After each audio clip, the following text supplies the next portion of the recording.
O level exam එකට පුතේ general knowledge එක සහ current topics ඇතුළත් මාතෘකාත් එනවා. syllabus එකේ නැති වුණාට.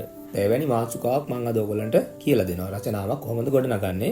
The impact of social media on society. يعني සමාජ මාධ්‍ය බලපෑම. මේ අපේ සමාජයේ මත තියෙන බලපෑම කියන මාතෘකාව. හොඳයි බලමු පළමු ඡේදය.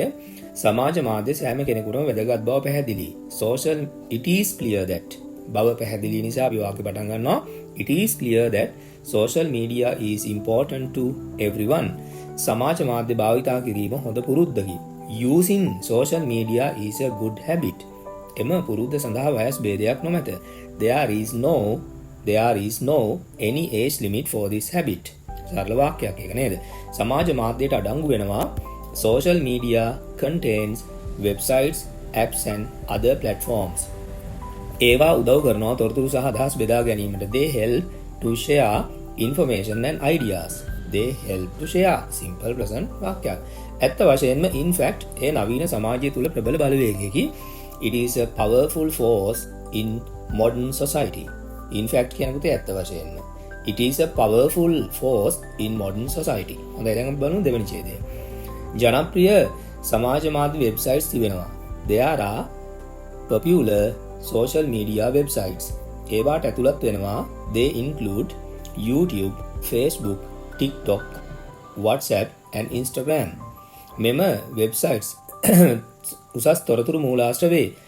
These websites are advanced information sources. ආය මං කියන වාක්‍යය these websites are advanced information sources. සමාජ මාධ්‍ය වෙබ්සයිට්ස් වල තිබෙනවා ප්‍රතිලාභ රැසක්. Social media websites have a lot of benefits. ඒවායින් කිහිපයක් some of them include ඒවායින් කිහිපයකට අඩංගු වෙනවා විනෝදාස්වාදයේ අධ්‍යාපනික මූලාශ්‍ර වෙළඳ ප්‍රචාරක අවස්ථා සහ news updates. මම වාක්‍ය කියන බලන්න හොඳට. Some of them include entertainment, educational resources, marketing opportunities and news updates. ඉතින් පුළුවන් තරම් සරල සහ සැහැල්ලු වචන අරන් තියෙන්නේ මම කෙටි වාක්‍ය මේවට මතක තියාගන්න පුළුවන්. බය නැති ඉගෙන ගන්න සිංහල තේරුම තියෙන නිසා ඔයාලට හොඳට තේරෙනවා මේක. සමාජ මාධ්‍යයේ තිබෙනවා ඍණාත්මක ප්‍රතිඵල. Social media has negative effects. ඒවට ඇතුළත් වෙනවා they include addiction, laziness, lack of face to face communication. ඒ කියන්නේ පුතේ මූණට මූණ බැලස් කරන සංනිවේදනයේ නැතිකම. lack කියන්නේ නැතිකම. and ඒ කියන්නේ සහ අසත්‍ය තොරතුරු false information. හොඳයි මේ යන්නේ පුතේ තුන්වෙනි ඡේදය අපි.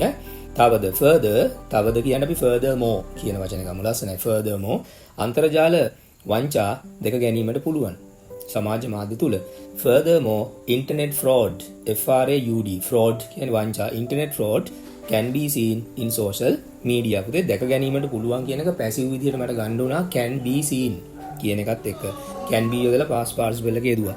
නිගමනය in conclusion සමාජ මාධ්‍ය අප ජීවිතයේ වැදගත් කොටසකි.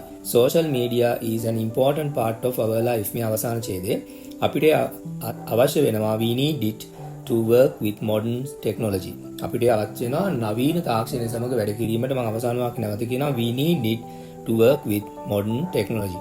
ඉතින් මේක 15 ලකුණු වලට 15 වෙන් වැඩි ප්‍රමාණයක් ගන්න පුළුවන් විදිහේ රචනාවක් පාඩම් කරන්න ලේසි මතක තියාගන්න හරිම ලේසි. හොඳයි එහෙනම් good luck with your exam.